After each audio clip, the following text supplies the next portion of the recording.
May nakita akong bisikleta. Ayan o.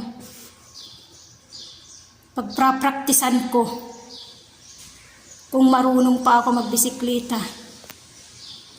Ayan. Saglit lang ha. Dadalhin ko sa labas. Bibit-bitin ko.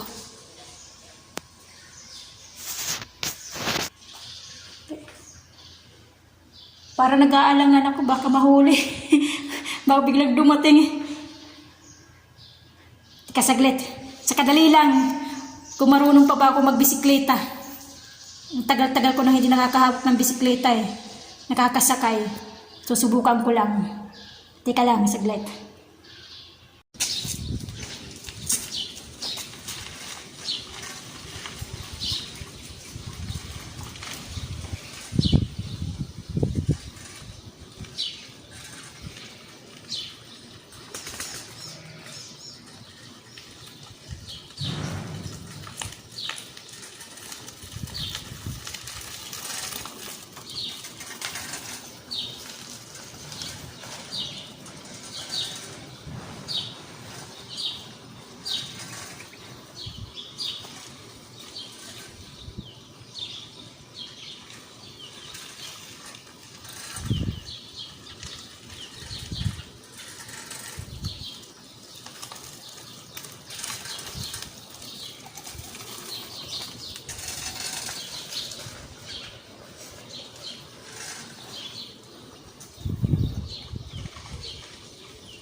Practice muna tayo.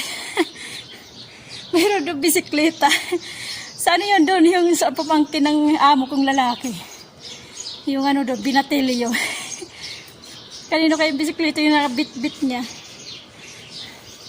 Pinag-practicean muna eh.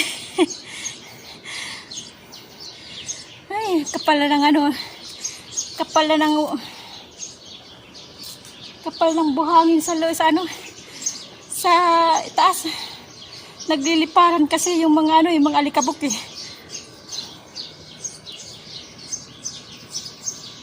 Ba't hiningal ako doon sa bisiklitang yun? Sige, hanggang dito na lang tayo. Nag-ano muna, nagpa-relax sa ano, sa bisikleta. Kung marunong pa ba magbisikleta. Kasi tagal na. Tagal ko na hindi nakakapagbisikleta eh. Dalaga pa ako noon. Ilang taon na ako ngayon, matanda na. Sumisimplang pa rin. Sige, dito na lang tayo. Kumusta kayong lahat? Ingat tayong lahat. Sige, bye-bye. Bye-bye. God bless sa ating lahat.